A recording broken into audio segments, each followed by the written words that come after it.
Hello again, and welcome to Utterly Geek. Steve's already got the giggles. Well, I was just thinking that Wally should one time just keep holding his finger up forever. As long as you Never can. take your fucking finger down. And then just be going. Like, just keep going. Yeah. I've already like, you're like, got why the the screen fuck aren't you talking, dude? What the fuck? For like an hour and a half. Yeah. Yeah. Man, Welcome to Utterly Geek. really disappointing episode. We are It's an hour and a half of silence.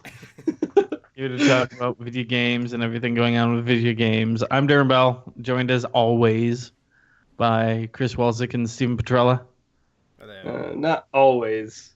Sometimes. Usually, Most of the time. more often than not. Yeah. Most of the time. Hey, I've only missed one episode in the entirety of the run. That's so, true. in over Yeah, 5 Damn. years. Yeah. So You're a fucking soldier. I am. Jesus. I Meanwhile, got soul. Steve.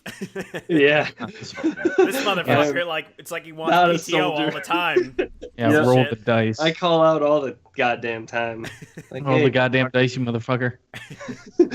Oh, speaking of which, in a couple of weeks here, I will be missing my second episode ever. Oh, Jesus. Oh, shit. Wow, already? Yeah, God damn it. baby. You know, once you We're good. start, it's just all Once you downhill, start, man. it's all downhill. All Give me downhill. another shit show streaming episode, motherfucker. He got that. He got that first taste of like, man, I get to finally not do the podcast. Now he's like, oh man, I really like not doing the podcast. Loves that. And no, hey, as long as you Put out guys those put out motherfuckers. audio too, that's All right, fine. All right. Yeah. Hey, we can Don't do give a we can do shit shit what show 2.0. I'm down for Yeah. that. I think we should. All right. Maybe cool. do. I mean, we can do Battlegrounds again. We can do Overwatch. We could do. I do appreciate that. As long as you can keep up the conversation, I'm not going through and watching it because fuck you guys. Yeah. Yeah, but But as long as you keep up, But unless awesome shit happens, then you have to. right. So this week, let's see. So I've dug even more deep into Splatoon 2. Mm-hmm. I've got so many hours in that game right now. I'm to the point where I'm regularly finding 3 slot items, level 14 and ranked. And so listen, Splatoon 2 is so much fun. It's so well put together. It's such a great game. But Nintendo endlessly Nintendo's it. Mm-hmm. Like to a point where it's just fucking stupid. So the big thing that they were hyping up in this one, the new mode is the Salmon Run. It's their Horde mode where it's 4 players, and every time Horde mode is up, there are 4 weapons, and there are 3 rounds that you have to survive.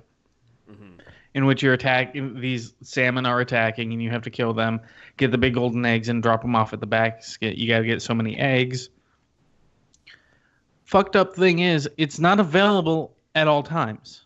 You cannot play the Horde mode at all times. Randomly, the gates will be closed, and fuck off, you can't play Horde mode. Which doesn't make any fucking sense. For like the past week, it wasn't available. Wow. Does it People give like- you something if you play it? Yeah, so that's the fucked up part. If you do well enough, you get random items in game, which is either a gold currency or these tickets that you cash in at a food truck to give you temporary boosts in multiplayer. And those boosts are like gold gain or XP gain. That's all they are. They're not giving you an advantage in multiplayer. But you can get exclusive shirts in that mode that are 3 slot items. So you can rank in a bunch of fucking gold by So playing you think this that's? mode. Do you think that may be why they close it? Could be, but they have responded over the past week. That's a part in the news, but I guess we can get to it now.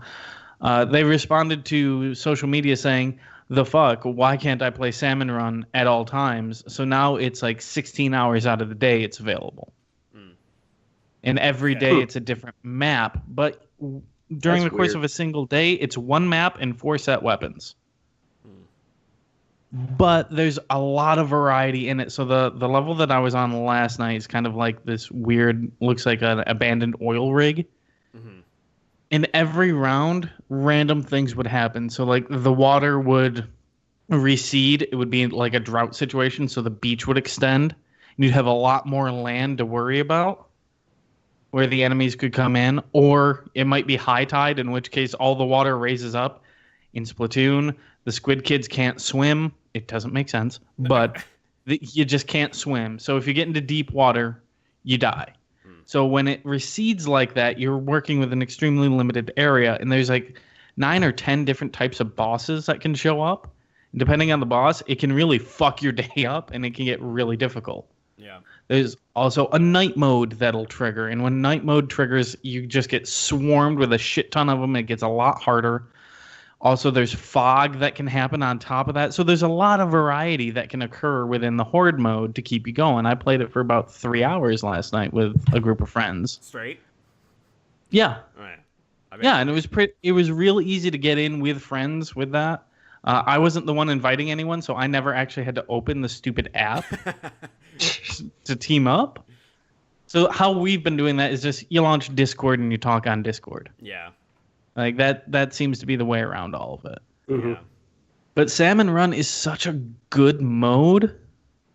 And what I like about it is that it gives you 4 random weapons. So last night it was a Splatter Shot Junior, which is literally the first gun you get in the game. The sniper rifle, the bucket, and this horrible grenade launcher weapon.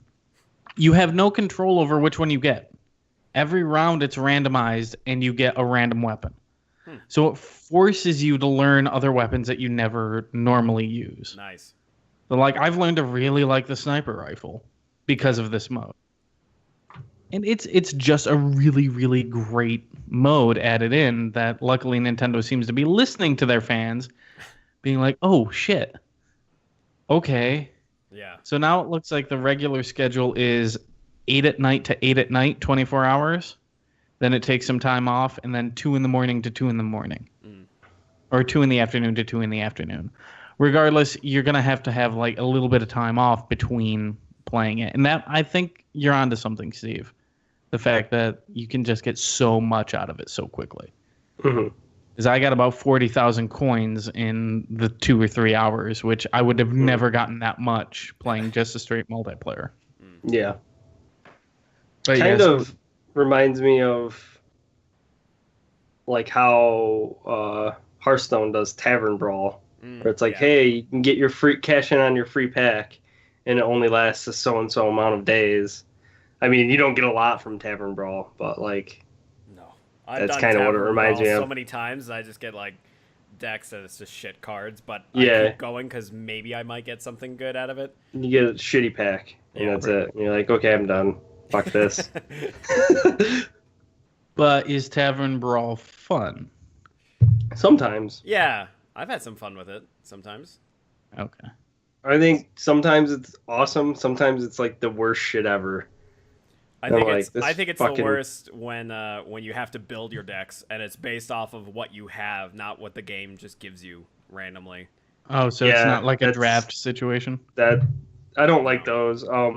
Yeah. Sometimes they have preset ones that are just bullshit. Like I think they had one. I think it was a couple weeks ago where like it was a paladin versus a mage, and it was just bullshit, stupid.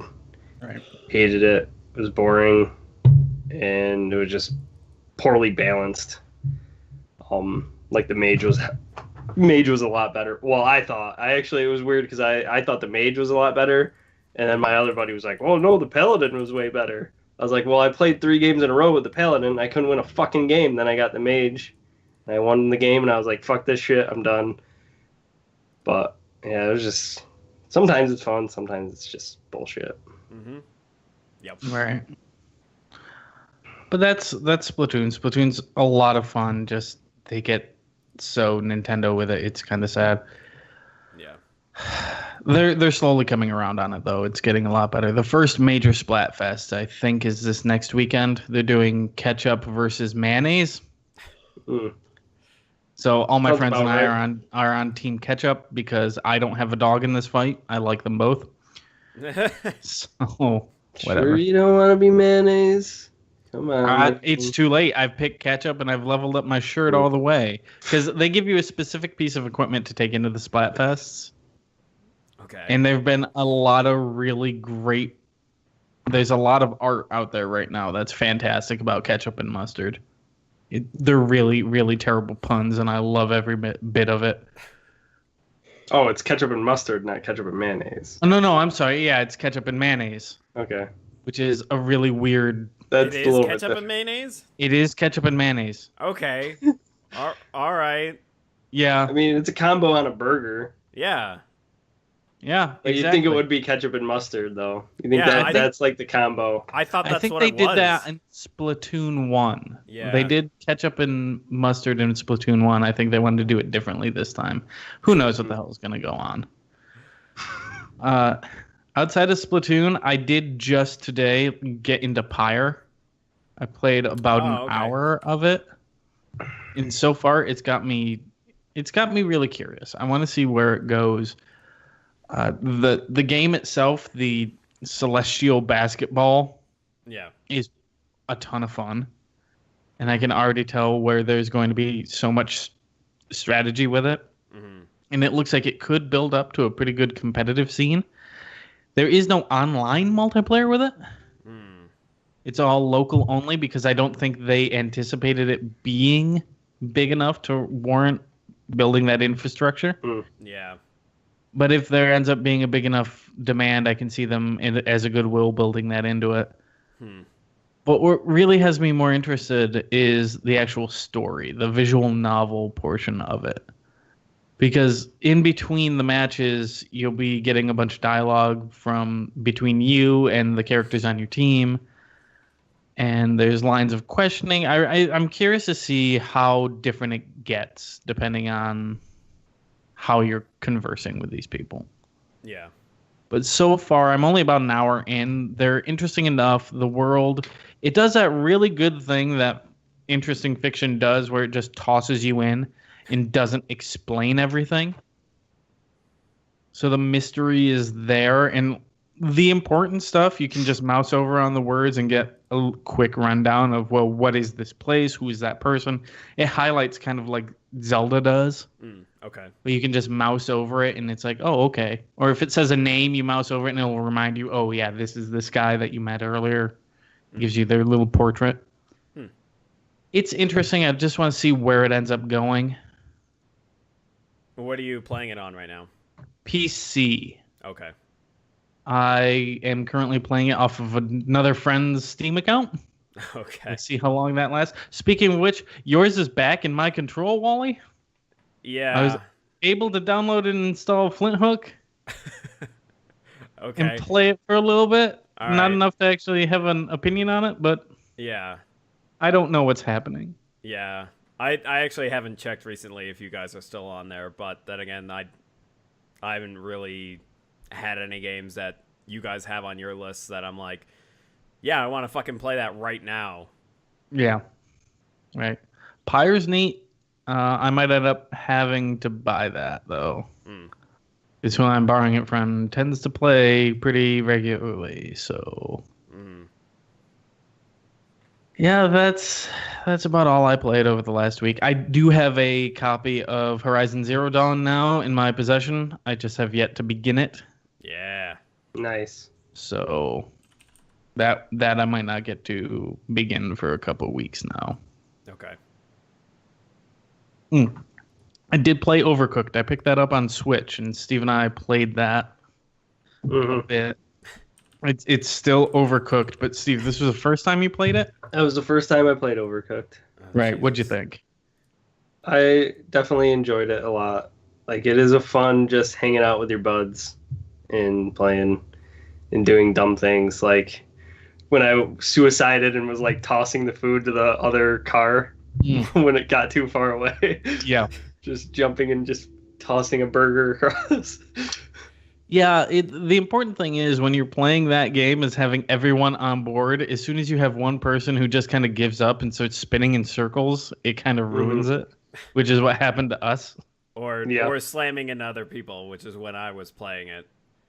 My first time slapping playing people. With it. Yep. Yeah. Well, we got up to the rat level, and the rat level is the make or break level.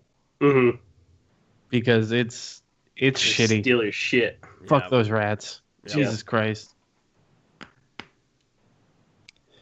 Yeah, that was it for me. That was all I really played. Nice. I reinstalled actually, and I know I've talked about it a million times on this podcast, but I'm going to talk it for 1,000,001 times on it. With the recent update, the 6.66 update, I have been playing Doom. This time, I've been taking a crack at the multiplayer. Roll credits. Thanks for joining us. Bye. That's it. Yep. Nothing else to say. But no, the recent update is that they released all of the paid multiplayer DLC that includes like weapons, armor, which are all cosmetic, demons, levels, like all of that shit is now free. It is now available for everyone, so long as they, play multiplayer. So there's a couple of things I noticed that they changed when I played it last, before this update, which was kind of nice. They give you an option for beginners only, and it's basically if you're level 15 or below, you can play on those servers, and it's basically just like team deathmatch or I think domination, and that's it. Those are the only two modes, and so you're usually matched up with people who are like level 1 to 15, so it's people who are fairly new or not really played a multiplayer game before or played the game before. So it's a nice introduction, and then once you hit level 15, it's like it's just locked out permanently. Like you cannot go back into it. Yeah, like even if you prestige in the game, it's closed off. So I think that's such a nice little thing to be like, hey, just play for a while, get to learn how the mechanics are, some of the levels, how this game works, and then once you get a certain level, that's like a decent level. Although I think this past weekend was like their double XP weekend because of the update that came out. So I leveled up like 15 within two or three games, and I was like, oh, all right, well, I'm fucking ready to go. But yeah, it's scratching the itch that I had for a Twitch shooter, because I haven't played Call of Duty in a very long time, and I don't see myself going back for a long time unless if another really good Call of Duty game comes out. Yeah. But yeah, it's scratching that itch of just like fucking just constantly moving and shooting, and the time to kill being really low. And the demons, a lot of people were saying it's unfair, but I don't know if they balanced it better, because a lot of demons have like certain health, depending on what kind the person picks. Like obviously the Hell Knight has fucking like 900 armor, whereas something like an imp has like 450. So they vary, so that way, like, if the team can just basically just group up on whoever was the demon. Like, we had one game where it kept bouncing back and forth, like, 5 or 6 times between different people of who was playing the demon, so, yeah. Right. I've been enjoying just doing the regular, I wouldn't say regular mode, just the mode where it's just a mixed bag of everything, of every mode possible. And all the modes are really fun. And I know that they had a lot of those modes in some of the DLC. So that was about it for, at least as far as Doom. Also been playing The Surge, which I am currently stuck on. I don't want to say it's the last boss. It would be kind of disappointing, but I'm in like the final area of the game, and fucking enemies are tough, man, because there's this one enemy that just cannot be killed, so you just have to run from it, and even if you knock it down to like 0 and it gets stunned, the stun lasts for like 1 or 2 seconds and it's back up.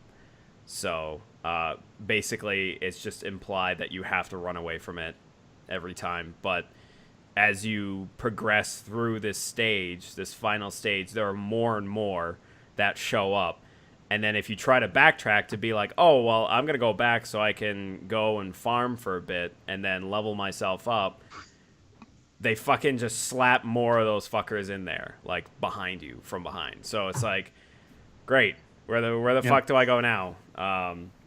So I'm kind of at a weird spot where I'm just like, this is starting to become a little unfair difficulty, like really cheap difficulty. The only other That's what option, I've heard about that game. Yeah, the only other option is fighting this boss that I'm also currently stuck on, and this boss is a legitimate like 2-hit kill kind of boss. And I have like all of my armor and weapons nearly maxed out in upgrades. So it's like I have like as strong as I possibly can be, and the boss will shoot out homing projectiles at you that kill you in 2 hits, no matter how much health you have on you. So, yeah, and I tried to fight him a bunch of times. I don't know. I mean, it'll be one of those things where it's like I'll try 2 or 3 more play sessions where I'll just go in and be like, all right, maybe I can beat him now, and then try 20 times, and then be like, all right, fuck this, I'll go play something else. But if by like the 3rd or 4th session, if I really can't beat him, then I'm just gonna have to be like, nah, man, I can't do it. It's done. I'm done. Like I've already got 35 hours in the game, so like, I can pretty much tell the things I liked and didn't like. But yeah, it gets really weird with its difficulty curve at times, and this is one where it just seems so far at a disadvantage for you that I might be giving up on it soon. And then the other thing I've been playing has been Wolfenstein, the New Order, which is funny because I've been playing it on my TV with the controller, and the other night I got to the part where you're in that observatory with the giant Earth, like that's moon. In the set.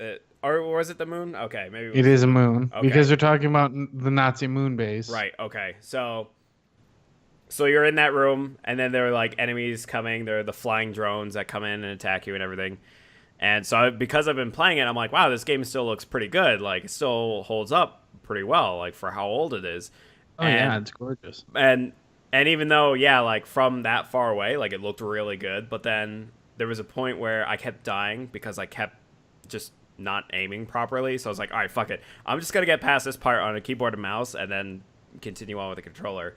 And then as soon as I got on my computer and saw it and was able to look at it up close, I was like, oh God, Jesus, some of it is a little rough edges in it's some still parts. fine. No, I mean it still looks great, but it's just like if you're wall sniffing, it's like, oh boy, there are some rough polygons, but no.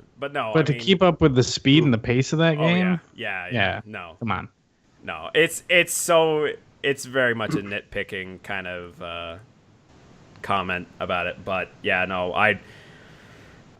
with playing through New Order, I am just more excited about New Colossus, which is like gonna be looks so good. 2, fucking, I'm sure will operate as amazing as Doom did, and really fucking looking forward to the story, like in the next whole chapter of that game.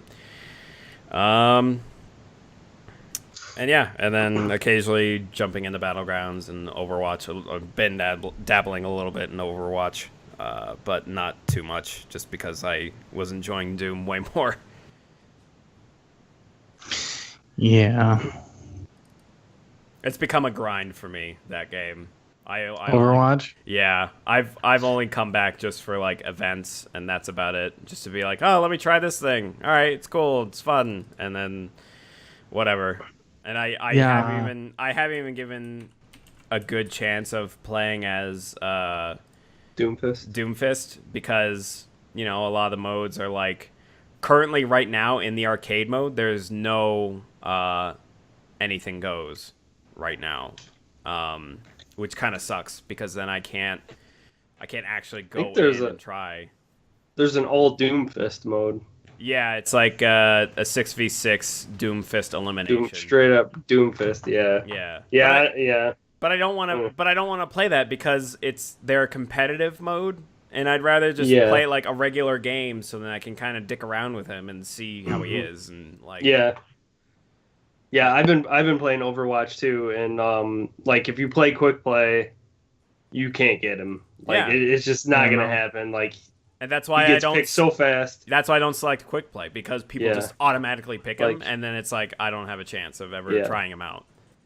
I'm okay with not playing him. I played a last night, I think, with a friend from work, and I actually had a lot of fun. I was like, damn, I miss this game. When you're playing with other people, like if you queue up by yourself, I think it's like definitely a grind and it's nowhere near as fun. But when you're queuing up with some friends, it's still really fun. But I feel like Doomfist is good enough to change the meta of the game a little bit. So it makes it a little bit more fresh that he's in there, and like he is good enough to be offense and defense every time. Like he's just good enough to do that. I think that he's gonna get nerfed at some point because he's one of those guys where it's like, oh, he will accidentally charge up and hit a Lucio, one shot him, so it's just like that kind of stuff is a bummer. Oh yeah, I've been hearing a lot of how Doomfist can one shot a lot of people. He can one shot. I mean, he dies fast. Like he will, because the one thing you can do is you can run into a shitload of people with Doomfist and take out like 3 guys. You're gonna go down, but you're gonna take out 3 people with you. Yeah. So you can change the match, and it's just like people understand that.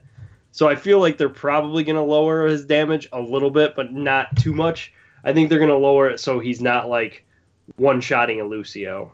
Because that's kind of ridiculous. Well, that brings up the argument because when Doomfist was released, Roadhog was reduced from one-shotting to no longer one-shotting, which now kind of renders him useless. Yeah, he is almost useless. I was playing with him and I was like, ooh, yeah, Roadhog is definitely, after this nerf, he's kind of useless. I mean, you can use him, but he's not very good. Yeah, and I don't get like people's issue with that because I don't think Roadhog was like, I never saw him used a ton, and people don't seem to like, there is an issue with the Doomfist one shots, but I don't think they have the issue that they had with Roadhog, which is weird to me. It's just because it's infuriating to get hooked and then one shotted. Like, right. I feel like that's like super infuriating for people. Not for me, because I'm just like, hey, dude's got skill with a hook. Like, well, I think part of that with Roadhog is the mindset of you're immobilized for so long, and it's this wind up of, oh shit, getting pulled, then I'm gonna die. Yeah. Whereas if you just out of nowhere get fucking socked upside the head and one shotted with Doomfist, it's just instant. And you had some motion over that, maybe. I don't know. I haven't played yet. What I don't understand is why they don't have no limits with a new character out. Yeah. No, I don't understand that. So everyone can hop in and just play fucking Doom. I don't know. Yeah. Like, you can play that one arcade, but it is just 6v6 elimination, so it's not really worth it. You want to go in there, be able to try them out for 9 minutes, for an actual match. Yeah, for an actual match, just see what he's all about. And there's no loot box tied to it either, like how it sometimes is, where if it's a special, like if it's a special arcade mode, sometimes they might throw a loot box in there, but no, it's nothing. It's just a regular right. mode. It's just everybody's playing as Doomfist. Yeah, and that's it. I do like him as a character. I like his little cheesy, horrible one-liners that are all taken from like fighting games and stuff. Yep. Oh, Jesus. Where he's like combo breaker and stuff like that. Like, I really like that. It is super cheesy, and he's a good looking character. Like, his skins are nice. He's just a solid looking character. Yeah. And I do like that he's changing the meta a little bit, but he's not like so OP to the point where you're like, okay, this guy is just fucking infuriating. Like, I think if you pocket mercy him, he could be pretty fucking infuriating. Oh, God. But I don't think people have caught on with that yet. I think he'd be more infuriating than a Pharah with a pocket mercy because he deals so much damage, and if she's damage boosting him and then healing him and just alternating, if you have a good mercy, like I feel like that might be a reason for them to nerf him if people start catching on to that. Yeah. But they haven't yet because they will. But they haven't yet just because right now people are just running out with Doomfist, just like fucking flying out and just If you do that, then Mercy doesn't want to follow you into the battlefield because they're just going to get killed too. Well, not just that, but also if someone picks Zenyatta and then they do the Discord orb on someone and Doomfist just focuses right on that person, then they'll be able to do almost as much damage if there was a pocket Mercy boosting. Yep. Yeah. Another interesting thing that's happening in Overwatch is I'm noticing that people are getting so good with Ana that you don't need another healer. Like, people are getting fucking insane with her to the point where, like, she's giving more heals than some people who are Mercy, which is fucking crazy. Like, it's just getting insane. Like, you see some Ana's getting 8,000 heals in a match, and just like, dude, that's fucking nutty. So never stop shooting. Yeah, it's just they never stop shooting. They're just so fucking good, and they know exactly when to throw their little grenade and heal a bunch of people and stuff. Yeah, it's getting interesting for me, especially in that stake, and I kind of want to dive in more, but I just don't want to do it by myself. Yeah. Right. So, and I think a lot of the conversation with going off of what you're saying about how there's a lot of Ana players now, like that's now putting into question, well, what about Mercy? Like, she kind of seems like a one-trick pony kind of thing. Mm-hmm. Where it's like, okay, you're healing and boosting, and then what's her ult? All right, rezzing, but you gotta depend on everyone dying to make even a huge play. I mean, sure, you could solo ult or solo res, but it doesn't really do much. Like everyone dying in the same spot. Yeah. Yeah, exactly. Yeah, I've definitely seen a downfall in Mercy play. Like, people just aren't playing her as much as they were before. Mm-hmm. I still think she's good, but it's just like people are getting so good with all the other healers that it's just downgrading her. Well, all the other healers, like Ana in particular, she is both offensive and defensive. Same with Lucio, and I mean they buffed Lucio a decent amount. Mm-hmm. The point where he's very hard to kill. You still don't see a lot of Zenyatta play. I've seen a decent amount. He's just too fragile, though. Yeah. Because he's definitely that off heal, but you still want to stay back. Yeah. Where Ana, you can kind of run into the crowd a little bit because you got that little heal yourself grenade. So you just run in a little bit, heal yourself, and run out. So but yeah, people still play Zen, just not that often. Right. Yeah, I definitely want to dive into it a little bit more. Mm-hmm.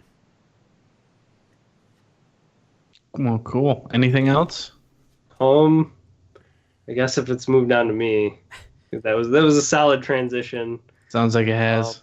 Yeah, I played a little bit of Geometry Wars. Still playing the original, huh? Yeah, still playing that Geometry Wars. But I did 2 streams last week. With it. Yeah. How'd it go?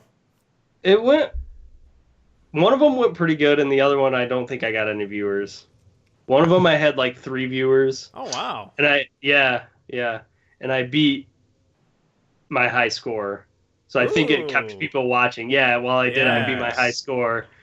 So it kept people there. I wasn't really communicating well. I was like, hey, I can't fucking talk because I'm concentrating really hard on this. Yeah. And then I beat it, but I was kind of pissed though because my high score was like 90 million. Mm-hmm. And I beat my high score with like 99,800,000. I was like, motherfucker. I was that close to 100 million, you know, and yeah, so I was a little bit like I was happy I beat my high score, but I was like, fuck, Yeah. just like 2 more enemies, and I would have made it to 100 million. But now I've reached the top 100 people. Like I think I'm 98th. Ooh. So I'm getting there. Yeah, Yeah. I'm pretty stoked. That's probably the best I've ever done in any game. Like getting that high in the ranks. And I know I can definitely bump up there. I don't know if I can necessarily ever beat the high score, which is like 1 billion, but I'm gonna try, and I'm gonna keep streaming.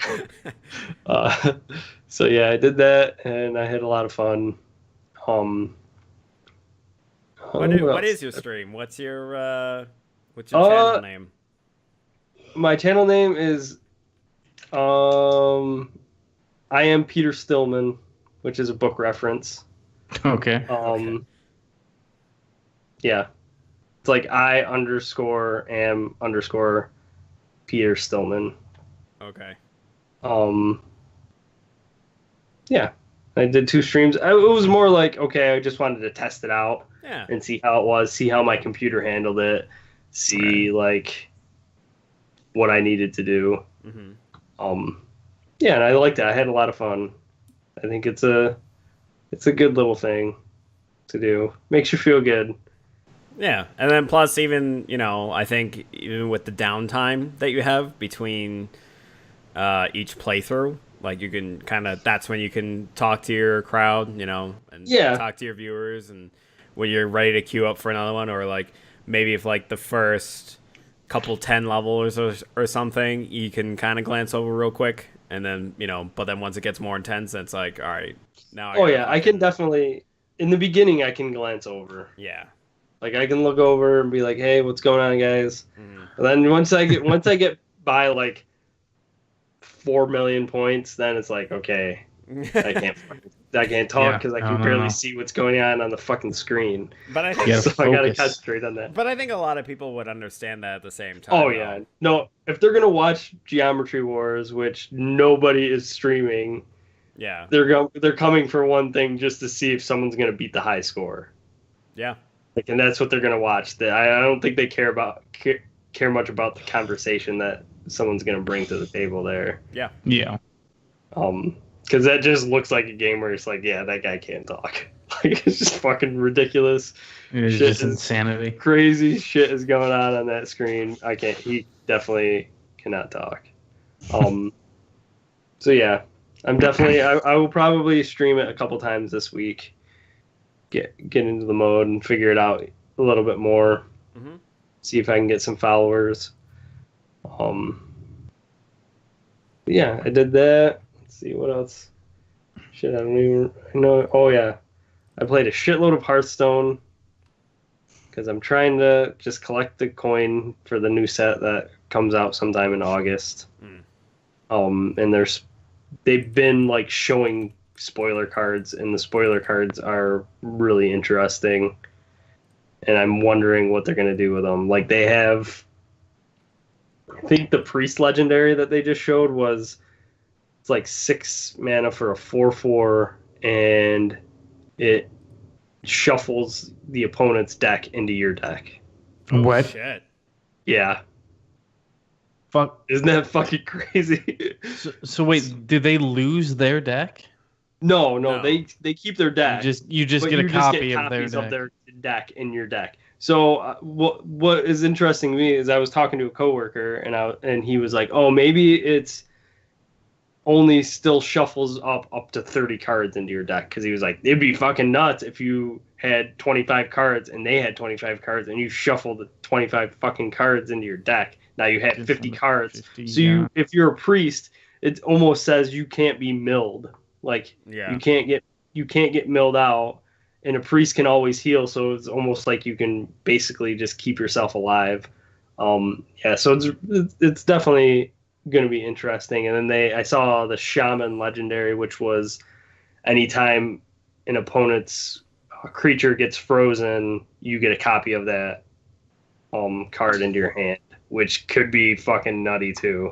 If you're running the right deck, yeah. Yeah, if you're running the right deck, which Shaman right now doesn't have a lot of freeze cards, but they are giving a bunch of freeze cards to Shaman.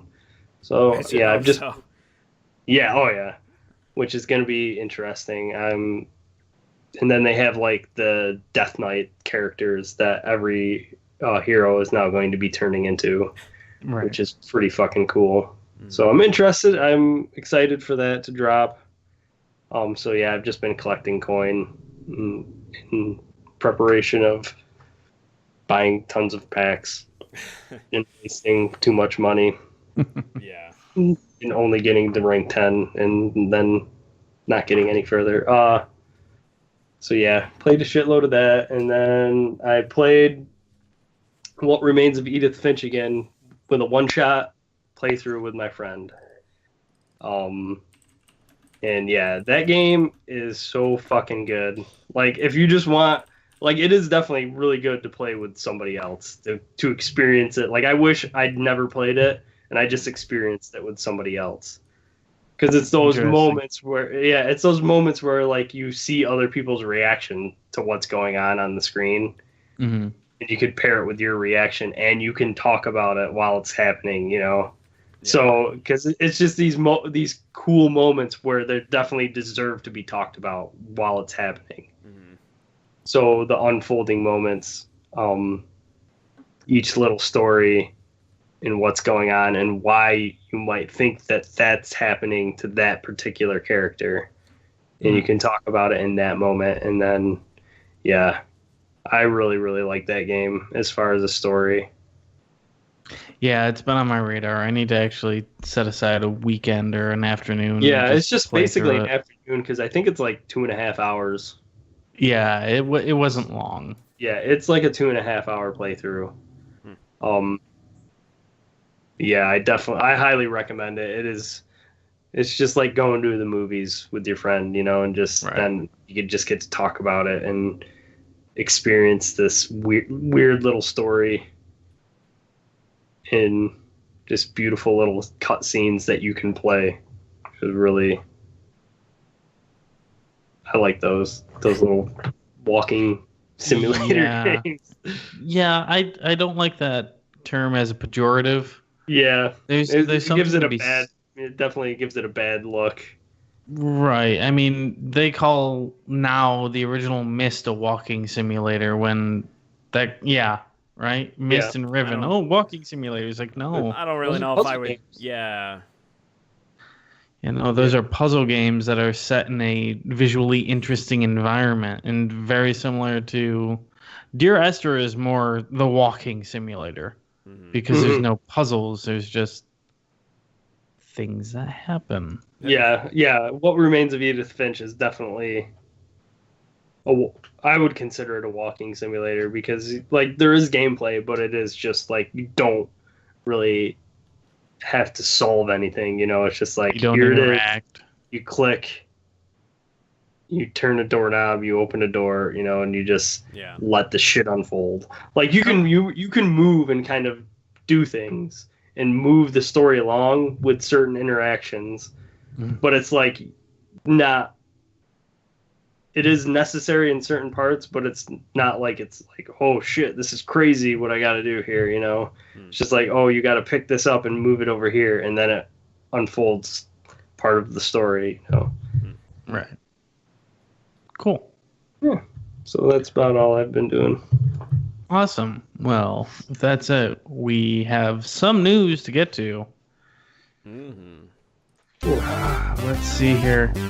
So, Friday the 13th devs have moved on to a new game. Oh, boy. Oh, yeah, I heard about that. Starting off wonderfully. So, Friday the 13th is an interesting game and concept that is still kind of broken. Yep. They've already announced that they're moving on to a new game, but they've also issued a statement that they haven't abandoned Friday the 13th and that they are still working on fixing it. Yeah.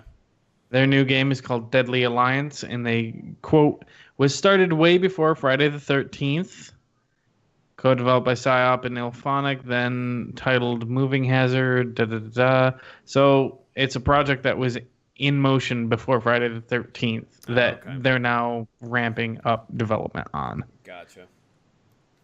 All right. So, yeah, it still doesn't look good to announce that while your current game that is out in the market and people are buying is still kind of a mess. Yeah. Mm-hmm. It's not a good look, but hey, it is what it is. Mm-hmm. Yeah, and especially a game where people are enjoying it, but there's the jank that people are just like, what the fuck, man? You can fix this stuff, and you're not doing, and you're announcing another game. You sons of bitches. Yeah, it's not a good look. Mm-hmm. It'd be as though Battlegrounds were announcing a new game. Oh God, yeah. Yeah. You'd be like, are you fucking kidding? Especially with the last 2 weeks of drama that's been going on. Yeah. Oh Which, God. let's get into it. They just announced there's going to be paid crates moving in for Gamescom. Yep. So with an update coming early in August, there will be an update that adds 3 chests to Battlegrounds. 2 of which will be free. And they will be purchased with in-game currency that you gain by playing Battlegrounds. And you just open them. There's a 3rd chest that you acquire using in-game currency, but then you have to pay $2.50 to open. These have exclusive skins that are characters and costumes from Battle Royale. That makes sense. Yeah. And the money is going toward maintenance and a prize pool for a Battlegrounds tournament that they are bringing up from nothing. Yeah. People are very angry that there are paid for cosmetics in this game. You have every right to be angry. I just don't agree with the anger. Right. If you really... I don't necessarily agree with the anger 100%, but I think that there's better ways for them to make money, like extra money, than locking out skins. Like, I understand what they're doing, but I also, like, if you're going to just say, well, open this crate and you for $2.50 and you might get some of these good skins that you want, just say, hey, this is a pack of skins for $10. If you want all these fucking skins, here you go. You mean the 150 million wasn't enough? Yeah, exactly. But I mean, like in that sense, like just the way that they're doing it, I'm just like, come on. There's so many other options. Like you could go the Overwatch route and be like, hey, you can get every skin, but you have to pay. If you want like 20 loot boxes, you can pay $30 for it. So they kind of are doing the Overwatch thing. The difference being that the pool of cosmetics that they're pulling from for the paid crate is a lot smaller. If they had, say, 25, 30 different skins to pull from in those crates, they could go the Overwatch route. But Overwatch only works because those limited time crates have so many things in them, because it's not just the event skins. It's the standard skins as well. Yeah. Yeah. So your chances of actually getting what you want are very slim. So that incentivizes you to buy those crates.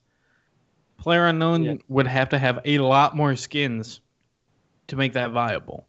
Yeah. Yeah, but if it is a small pool of skins, then why don't you just sell the fucking skins as a pack, and not sell them as a loot box? Like, that's ridiculous. Agreed. That's the route they should have done to not make people pissed off. Yeah. I think that nobody would have got pissed if they're like, hey, you can just buy these skins for $5. I think that's a lie. I think people would get pissed anyway. However, well, people would get pissed, but it depends on how they advertise that.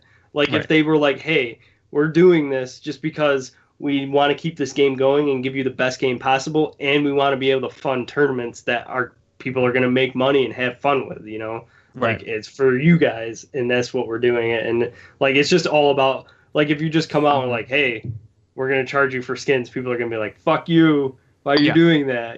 But if you come out and you do like almost like people respect like Rocket League's stuff to an extent because they were like, hey, we're mostly going to give you all this stuff. And then if you want to pay for these skins, you can. Right. Like that we're going to periodically put out there and you're supporting our little project. And that could be like a Battlegrounds thing. But maybe, who knows, maybe this will get so much bad thing where they'll just be like, okay, we're changing it and we're figuring out something better for you guys. But I'm not really that upset about it, to be honest with you. Like, I think it's like a standard thing that most games do anymore, and it's just like, hey, they're gonna do it, and people are gonna still buy it, even if people are mad. Oh yeah. Oh yeah. So like, it just really doesn't matter. Really, it's gonna be the people who are complaining about it will probably be ending up paying the money towards it. They're like, fuck, I gotta do this now, and they'll just pay it out. Yeah. Oh, $2.50. I mean, whatever. Yeah. Like, fucking, who cares? Yep. Right. But they already said openly. I know we discussed like, they should go with the Overwatch model, but they've already said, I think it was on Twitter or wherever the hell they make all their posts all the time, which they need to get a fucking PR person on, for fuck's sake. Whoever's posting a lot, they said that they want to go the CS:GO model. Like that's how they want to do paid DLC / cosmetics. Like that's how they want to. Right. That's how they want to do it. So they probably won't ever go the Overwatch model unless there's really much of a backlash. But considering there's 5 million players still, and it just passed, fucking Fallout 4 is the most current players that aren't. Jesus. That's not a Valve game. Like that's pretty crazy. Yeah. Yeah, that was just today. I also heard that if you sign up for Twitch Prime or Amazon Prime, they're giving like some kind of crate for Battlegrounds, it's dumb. And it's terrible. People are buying it on Steam for like $15 from people. I believe it's I should 30, do that. or at least last time. It's 30. Holy fuck! Yeah. So you're basically paying for a portion of if you don't have Amazon Prime and you play Battlegrounds, like it almost probably should do it and just sell already that gone. fucking You cannot. Oh, you can't do it anymore. You cannot get those Amazon Prime crates anymore. They only had it for a certain amount of time, and now it's locked out. I didn't get them because they look fucking awful.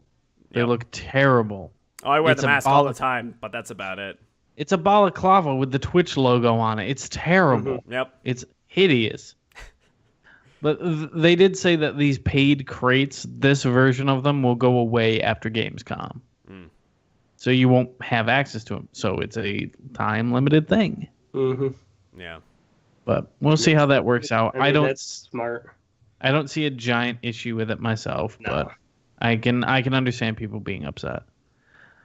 I'm more upset. I mean, sorry to kind of continue talking about this, but a lot of things that people are upset about is because he had stated, PlayerUnknown has stated, like, oh yeah, we won't have paid DLC or paid cosmetics before it leaves early access, and then suddenly this pops up and everyone's like, oh, you fucking lied to us, blah blah blah. But I don't know, and plus also how it was handled was really shitty. Like there was even one point where when it was like really like a hot topic, it was just like he responded at one point saying, hey, I know like the boxes thing is drama's going on, but hey, car horns, they're coming, and then and everyone was like, that's, I mean, okay, but fucking what? Like you're trying to deflect, like you're not even addressing the situation here. So yeah, it was an absolute shit show, at least as far as from a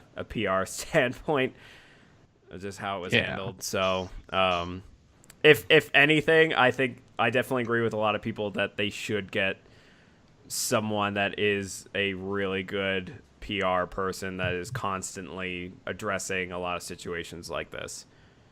Yep. It's not like they can't afford it. Like, I mean... Yeah. You got 5 million people playing your game. You obviously made a shitload of money. Yeah. Yep. I'm kind of annoyed, though, because... let's see. The news is saying that Rayman Legends Definitive Edition is coming to Nintendo Switch on when is it? September 12th. fucking that game is a sticking point for anyone who owned a Wii U Oh yeah. back when it first came out, because that shit was done, and Ubisoft didn't release it. They held it Yeah. specifically for the Wii U in order to get other versions out. Yep. So I'm kind of annoyed, but okay, sure. More people will get to play that game, but that game was already on everything else because they held it for like 6 months. Yeah. Still, it's a really good game though. I highly recommend it. Yeah. I'm just, it's just kind of like fuck you, Ubisoft. Like that's such a low effort thing.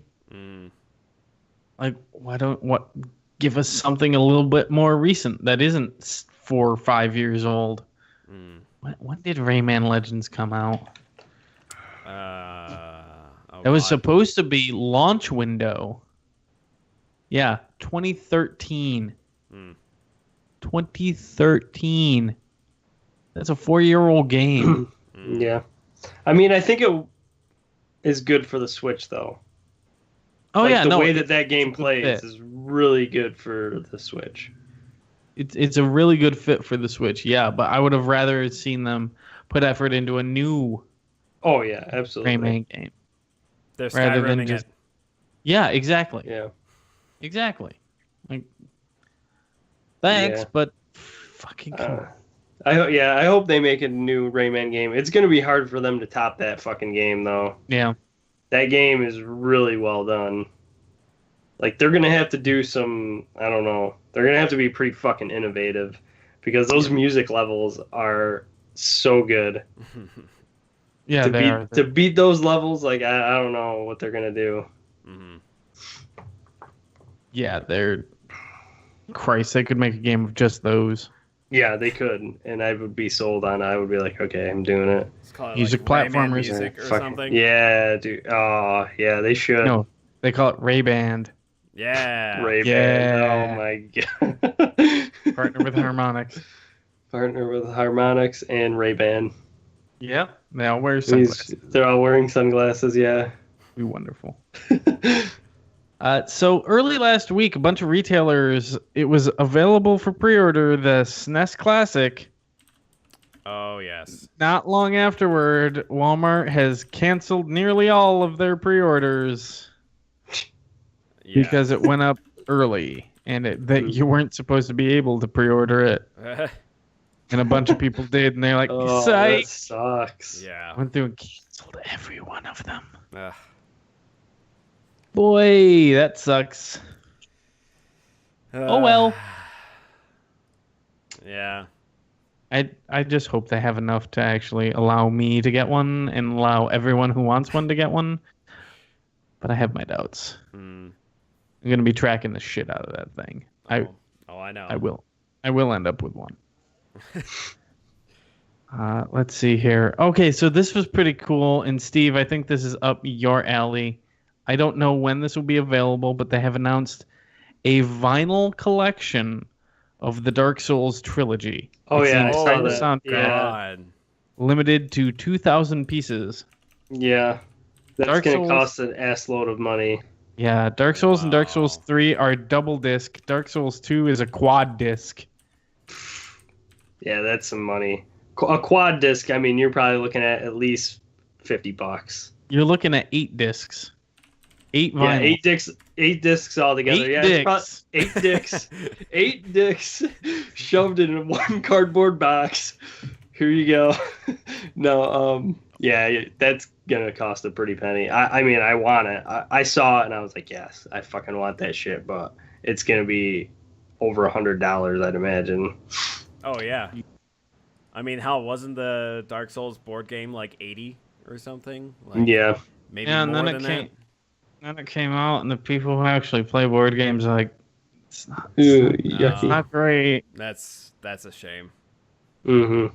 Well, I kind of kept my eye on that for a while. I was like, man, that could be pretty cool. Like, but so like I'll admit I'm a bit more into board games than the average consumer.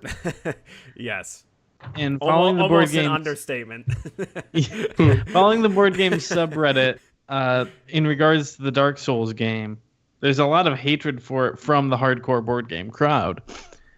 But if you're a fan of the games, the Dark Souls video games, as opposed to tabletop games, there's still enjoyment to be had. It's still good if you're a fan of Dark Souls. Okay.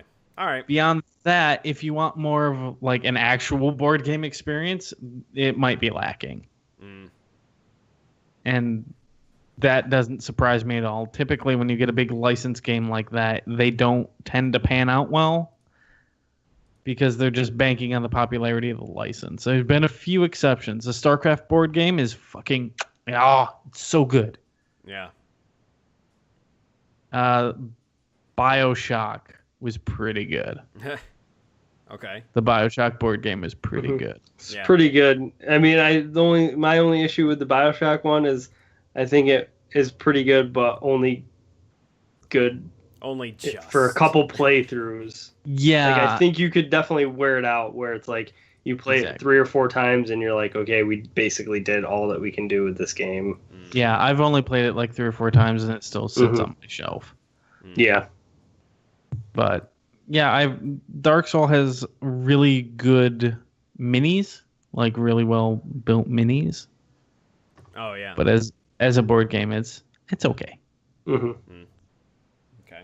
Let's see here. In other news, Rock Band Blitz.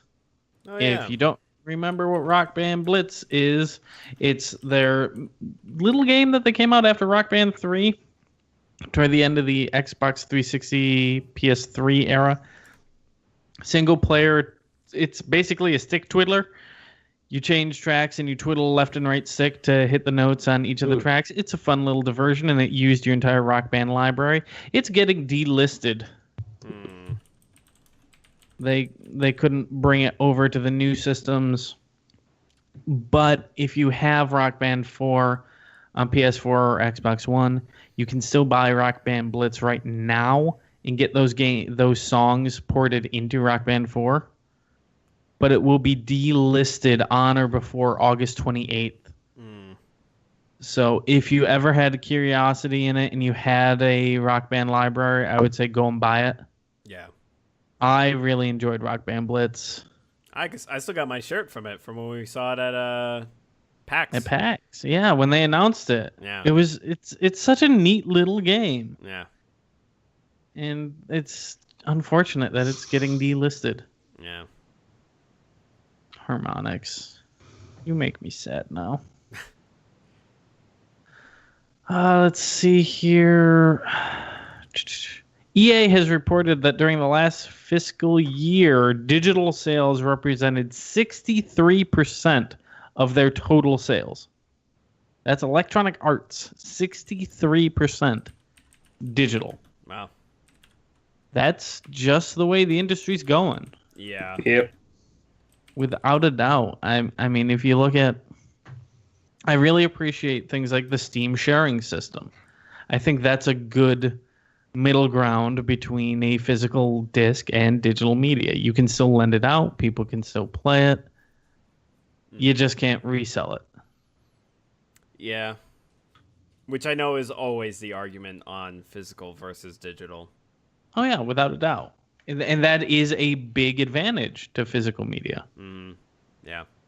That's why this digital sales is only 63%, not higher. Yeah.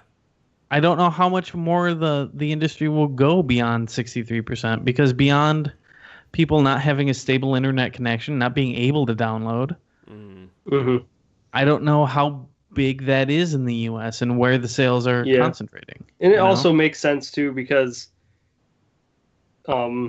like a lot of people are going to initially buy digitally, and then they're not accounting for sales that people made after they purchased the physical copy and then resold it. Right. Yeah. And a lot of people just will buy a used copy later on. Yeah. So you're not seeing those sales. And I think initially, like, it's just so much easier to, like, digitally buy something and pre-order it. So, yeah, I think we're getting into that age where It's sad to me because I like physical copies I think at some point, and not like too soon, but we're going to see it where physical copies are going to go the way of the dodo. I don't think they're No, I don't think so. Maybe years down the road. Yeah, I don't think that's something that you'll see immediately. Although I'm saying like something. I think we'll see it though. I think we'll see it where a company will not not with everything, but a company will say this is digital only, and this game will never be physical. Like, and it'll be like huge titles, like Call of Duty or something. Will be like, you cannot get a physical copy of this. Yeah, like that. I could see that being like the first game to fucking do it, where it's like, no physical copies of Call of Duty. Pre-order the digital copy, and you get 3 other digital copies. I could see different that games. Yeah, that we remastered that you want, and you'll pay $200 for it. Yeah. By the way, I don't know if that's part of the news with the remastered edition. Oh shit! Or no, maybe you didn't. I didn't flag it. I saw it. Should we finish the rest of this conversation and then we'll get to that next? Or? Yeah. We'll get to that. I mean, I find myself even buying more and more digital when it comes to systems as it is, and I find myself kicking myself for not buying stuff digitally, especially on my Switch. Yeah. Like, I bought Splatoon 2 digitally. I have a physical copy of Has Been Heroes because I could get that for cheaper than buying it digitally. I traded in a bunch of shit at a place and found a physical copy. Yeah. But I feel like having to actually get up and switch that cartridge to play Has Been Heroes is kind of annoying. And to switch from Puyo Puyo to Zelda to Mario Kart, it would just be so much more convenient if I could leave my fat ass on the couch and but that's not just get up. That's just how the age is now. Like, we love convenience. Like, But more for me, it's more so on the Switch that I want that to be digital only because it's a portable, because it's a handheld. Right. I don't want to have to be fiddling with cartridges while I'm traveling. And then also carrying a shit ton of cartridges that you could lose on the way, and then there goes a game. Yeah, I mean, I've got a nice carrying case for it. But when I'm on a plane, I get down there, I pull out the carrying case, I start playing it. If I want to switch games and it's on a cartridge, I got to crawl under the goddamn seat, pull out my bag again, switch a cartridge, crawl under the seat again, put it away. It's just a pain in the ass. Right. But for a home console, whatever. I'll keep buying discs. If it's a much cheaper alternative, I will keep buying discs. Right. Yeah. But, I mean, and you also have just companies that make a good physical copy of things, and they want to keep it going, which are very hard to find, though. Like CD Projekt Red. Like, oh, God, yeah. Oh, my God, yeah. Seriously. What they give you when you buy a physical copy is like, damn, it makes you feel good, and it brings that nostalgia of the days when you got everything. An RPG that had like a map and like all that shit. Yeah, pull out the map, you have stickers, you have the soundtrack, you have the freaking instruction booklet that is really pretty. Yeah. Like it harkens back those days where you bought a Super Nintendo game and you're like, dude, look at this fucking little instructional booklet, and you open it up and it's got all the little characters and like, I remember having the Chrono Trigger one and just like looking through it and seeing all the characters and reading the backstories of all the characters and all that. It was just like, it's fucking awesome. That's what you did in the car ride home. Yeah. Yeah. Yep. You open that bitch up. Let me pull that instruction booklet out. Yeah. Fucking Super Mario World, where it tells every single Koopa and it tells all their backstory and who they are and all that shit, so you know who it is before you even start the fucking game. And that fucking awesome artwork. Like there's a talent and an artistry to a good manual. Oh yeah. And Witcher 3 was the last game I can think where I'm like, no, I have to go to the store. I have to buy this physically on PC with the 6 discs. Yeah, oh god. But that's also what I really appreciate about CD Projekt Red and GOG is that I can pull that off that disc and play that day one version of Witcher 3 if I really wanted to. Without all of the inventory updates, with all the armor updates, without all the quality of life that made that game amazing. Yeah. If I wanted to play the Nightmare day one, yeah, you want to play the day one version. Oh, I played the day one version. I mean, it's not terrible, but it's like with all the updates, it would be hard to go back to that fucking thing. It's questionable at best. Yeah. Man, I'm only 24% through that game, and I put 70 hours into it. Although then again, I know some games, if you buy physically, it'll come with a code that's just like, hey, if you have, Steam or whatever, here's a fucking code, you can enter it in, and now you have MGS5. Yeah, MGS5. It was literally just a card in a box. Like here you go. Yeah. Yeah, it's upsetting that physical releases are less and less and fewer. But fuck, man, at the same time, I kind of don't want the clutter anymore. Dude, this past generation. Look behind me. Yeah. Look at all that shit.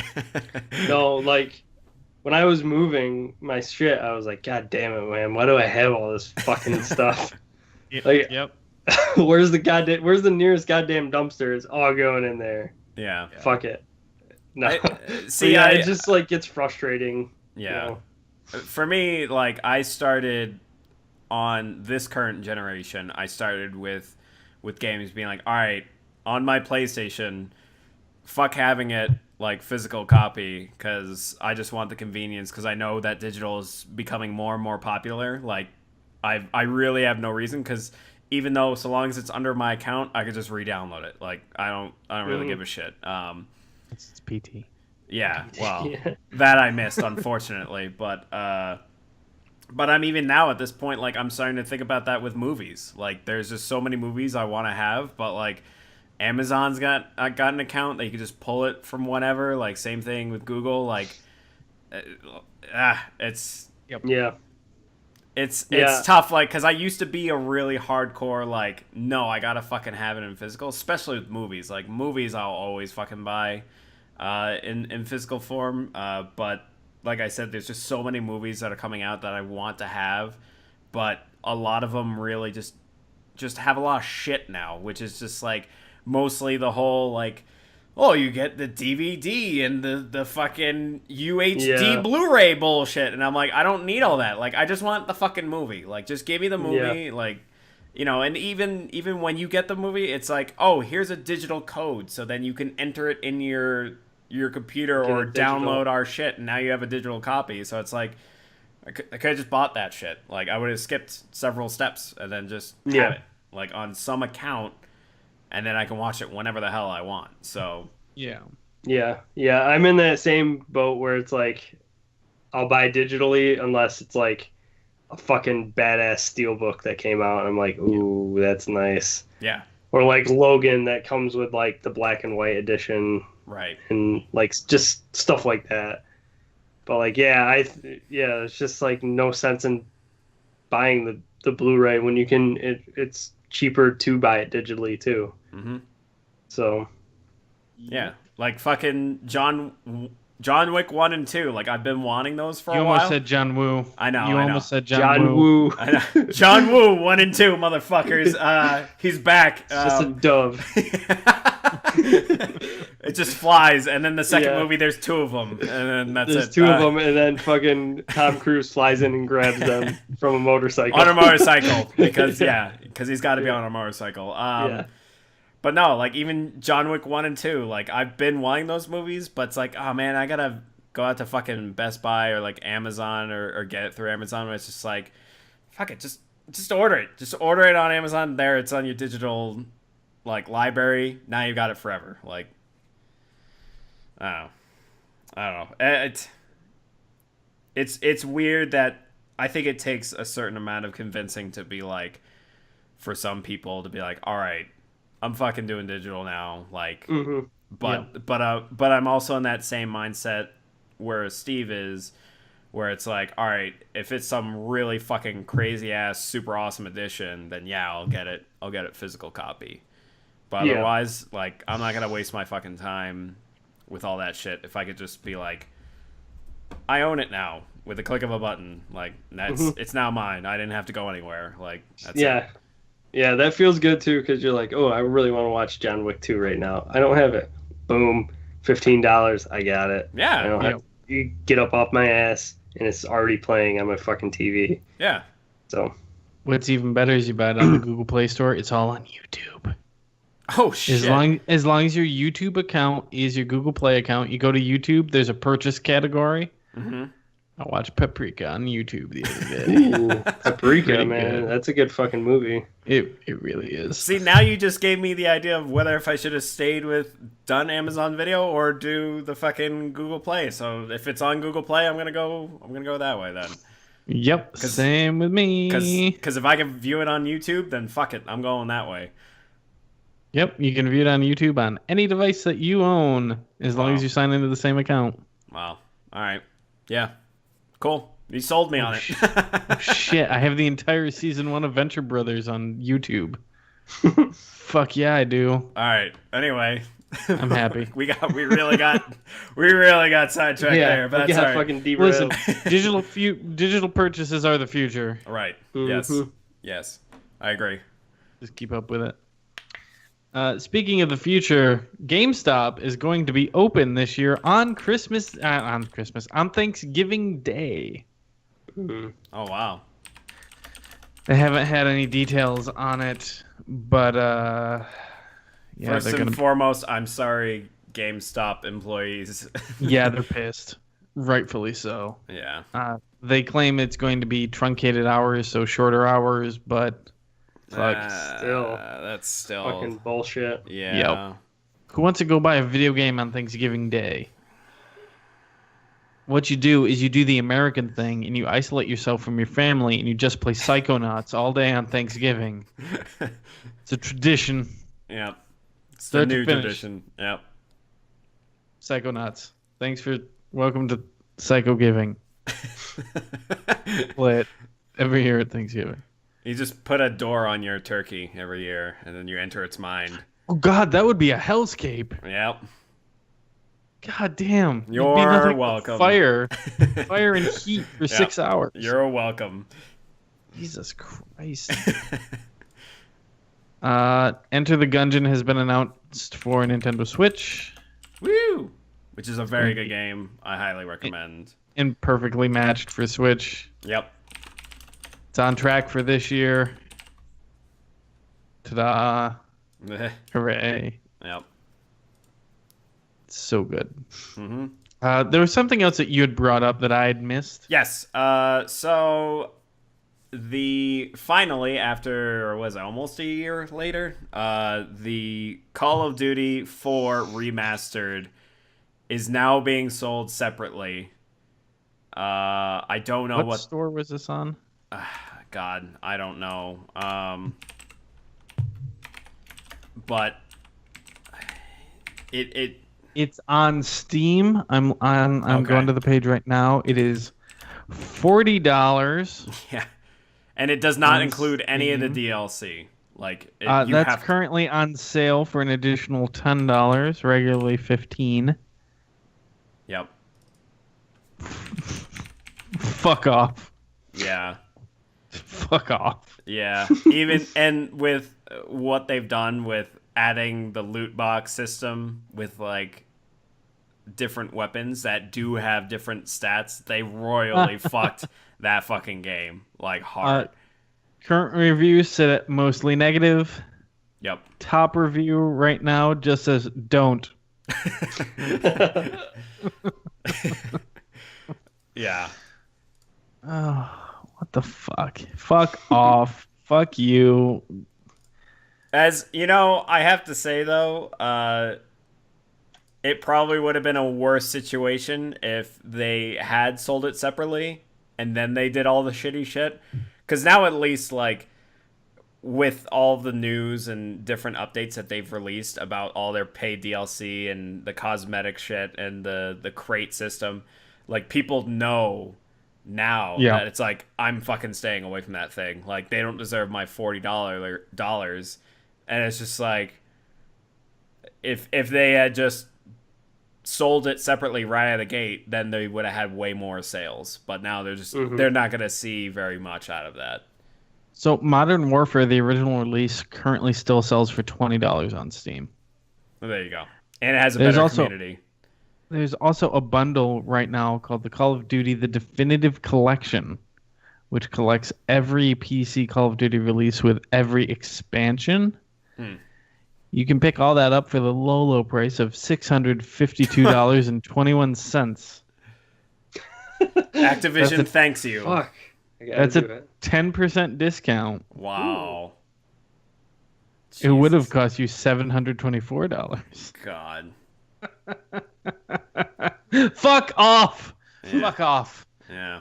Holy shit. Infinite Warfare 60. Oh, Legacy Edition is $80. Wait a second. Hold on. Hold the fucking phone. Because the Legacy Edition is what's in this pack for $80. Do they also include Modern Warfare Remastered? Because that would be double dipping in a pack. No, it doesn't look like they do that. So they're not at least that brazen. Okay. But fuck off. Yeah. Fuck off. There's a reason why I haven't touched a Call of Duty since Modern Warfare. Yeah. I mean, my last one was Black Ops 3, but that was just mostly because I was interested in the Black Ops storyline, because I've really liked the single player of those, but that was it.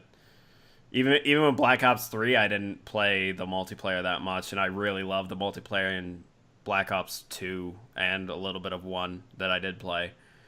Mm-hmm. Yeah, I've heard that that's a good series, primarily from you. Yeah. But whatever. They can just fuck right off with all that bullshit. Mm-hmm. And that's why I had faith in Treyarch a lot of the times, but I think they're still getting published by Activision, so yeah, they're not immune. Yeah. All right, now that we're good and pissed, I think that's the end of the email, or the end of the news. We're going into emails. There we go. Unless I missed some news. No, as far as I know. All right. Email us at utterlygeek@gmail.com. That's utterlyg33k@gmail.com. If you send them there, we'll answer them here live on the show. We didn't get any this last week. Oh, actually, we did. Was it the last week? Yes, July 25th. Copyright claim. Your video has been blocked. God damn it. Thank you, YouTube. You motherfuckers. Wait, copyright claims. Wait, blocked? In some countries. Oh, that's right. This means your video clip is still up on YouTube, but people in some countries may not be able to watch it. That's right. Thanks, yeah. stars. Yeah, that was for American Gods that I posted up. Yeah. Womp womp. So other than that, no actual emails. You can also watch us live at twitch.tv/CPTWally. You can join in with the show. If you chime in something relevant to what we're currently talking about, we'll include you in the show. Otherwise, we will answer your questions here at this point in the show if we have received them. Nope. Nothing this week. But remember, always join us, twitch.tv/CPTWally. In which case, that kicks us over to our beloved segment, New Releases for your coming week. Starting, as always, with the PlayStation 4. What I want to know, before we get into this, what I want to know is when is Steve's magnum opus of an intro to this segment going to happen? Man. I was willing to let it... I was willing to let it drop off, but now that you bring it up, yes, okay. Steve. All right. You sons of All right. bitches. Well, no. Maybe I'll try You brought something. it up. I Okay. thought you guys were never gonna say a goddamn word. Oh, hell no. No, I wasn't going to forget about that scot-free. shit. You were like, I'm going to fucking put my heart and soul in it. And I was like, all right, I want to hear this shit. Now I will put my heart and soul in it, you motherfuckers. You guys are getting your dicks blown right the fuck off with a beautiful track. just take one evening of not playing Geometry Wars and work on it, and then, you know. It's gonna be fucking fire. Dicks are gonna fly off. Asses are gonna be blown away. All right, Auto tunes are gonna be amazing. Anyway, Yeah. As you were, Darren. Let's take a look here. I just want to double check something, make sure that this is actually on every system. Huh. Okay. Interesting. It's not listed on PC. But then again, we use Metacritic, and they're not always known to be 100% accurate when it comes to this kind of thing. First up, we've got Shadow Tactics Blades of the Shogun coming out on PS4 and Xbox One on August 1st. That is a top-down tactical game set in feudal Japan. Hard as balls, already available on PC. Okay. Also coming August 1st on PS4 only, the Patapon Remastered for your PlayStation 4 home computer entertainment system. The Long Dark also launches on PS4 and Xbox One on August 1st. I believe that's also the day that it comes out of early access, finally. The Long Dark being a survival crafting type game set in Canada. Yeah. I bought this a long while during its open access. It's early access, I'm sorry. Yeah. And it was highly entertaining. They're actually finally adding a story mode, and Jennifer Hale is playing the female protagonist. Nice. And let me see who else is playing, because it's another big name. What's it called again? The Long Dark. Oh, okay. Originally in early access on 2015. Oh yes, David Hayter. Oh playing shit. The male. Oh wow. Lead. So that's coming to PS4 and Xbox One on August 1st. I believe it will be out of early access on PC the same day. August 4th sees the release of Lawbreakers on PS4 and PC. Wow. I have not heard. There's been no marketing for that game. They've been talking about it on a couple of podcasts. It's looks weird. It's an anti-gravity regional multiplayer shooter where you can shoot behind your back to propel yourself forward. Yeah, I played a little bit of it on the closed beta and open beta. Right. They had an open beta. Yeah. For a bit. Yeah, I played it a few times. It's interesting. It's a neat little thing. I kind of like the little gravity areas because it kind of mix it up. Yeah. But yeah, other than that, it was kind of like, all right, it's cool, but there's nothing really that's gonna keep me playing this, honestly. Right. Well, we'll have to see how that pans out. Slime Rancher launches August 1st on Xbox One. Yep. I don't get the attraction to Slime Rancher, but I'm happy for people who like that game. It's a game that you could just kind of turn your brain off and just play it, from what I understand. Yeah, sure. Hey, Tacoma's coming out finally, August 2nd on Xbox One and PC. This is the Fullbright Company, their follow-up to Gone Home. Oh, Tacoma. Yeah. Oh, yeah. Been really looking forward to that. We'll see how that turns out. Mr. Shifty comes out August 4th on Xbox One. It's already released on the Switch and I believe PC. Okay. That'll wrap it up for your Xbox One releases. And PS4? I believe it's already out on PS4. Oh, okay. If not, it will come out to PS4 that day. Gotcha. I might be lying. Yeah, nothing on the Switch or 3DS of note. Oh, we're going to have to circle back around to news. I just remembered something. Looking at the PC. God damn it, Darren. Well, I just remembered something, and I want you to chime in on it because it's kind of bullshit, and I agree that it's total bullshit. PC, we've got Tacoma, August 1st. We have Medieval Mystery Match, August 1st. Oh, God. Undertaker is August 2nd. Hold My Beer comes out August 2nd. Oh, Fable Rush comes out August 2nd. Oh, that is not at all what I thought it was. The Fable card game's already out on PC. Oh, there you go. That's something else. Okay. Distorted Reality comes out August 3rd. So much garbage on PC these days. Oh, yeah. Oh, man. Shark Dating Simulator XL comes out August 7th. Yeah. Oh, boy. Asteroids Millennium comes out August 7th.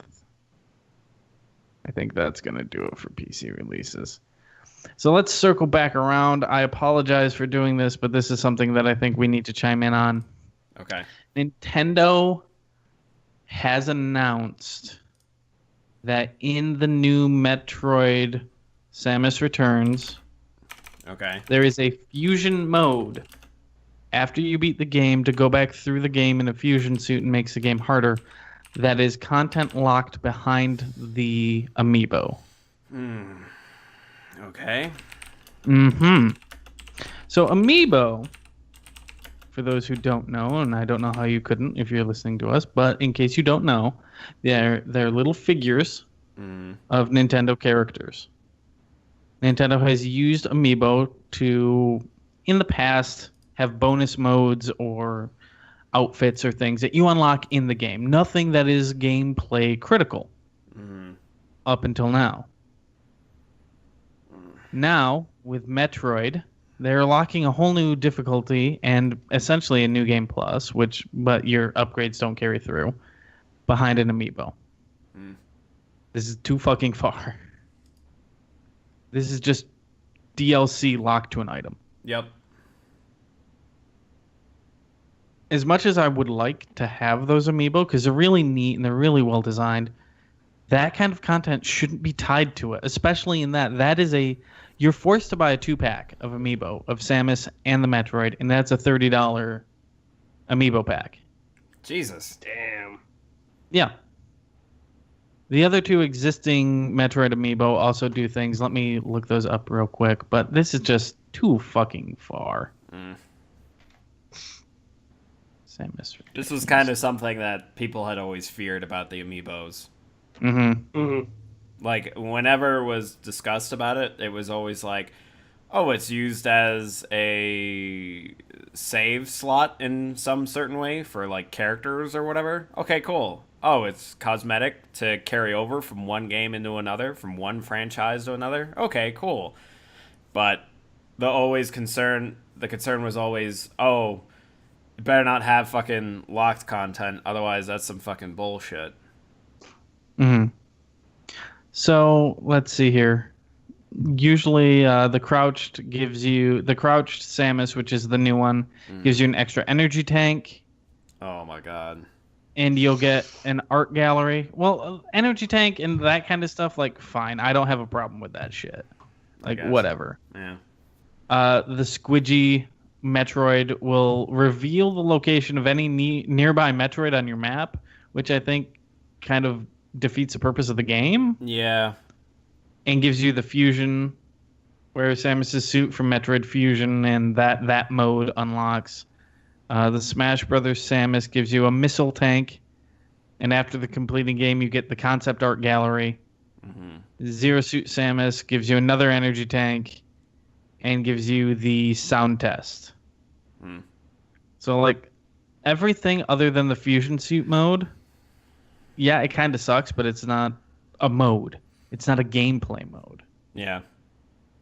The fact that it's locked at all. Listen, there's ways around using amiibo. You can get NFC program cards. I'm not going to say anything more, but you can access this stuff without the amiibo. You can try. Yeah. But the fact that you even have to do that is just horse shit. Yeah. But I think a lot of people aren't going to know that other roundabout way, though. No, a lot of people aren't. So they're just going to shell out the fucking money because they're like, well, I want this shit, so looks like I'm dropping fucking $60, $30 for the game, and then $30 for the amiibo. Or they're not going to do that at all and just never get to access that shit. Right. Which will be me. Right. Well, you're not going to pay for it. I'll help you out. God damn it. I've been meaning to figure this out anyway. We'll figure this out. Okay. Yeah. God damn it. But yeah, that just kind of bugs the shit out of me. Yeah. Fucking Nintendo. I love you, but fuck. You make it real hard. Well, I think that'll do it for us this week. Mm. Thank you for joining us. You will see us again next week, next Monday, twitch.tv/CPDWally, or wherever you listen to us. Thank you for joining us. We'll see you next time. Mm-hmm. See you guys. Bye-bye.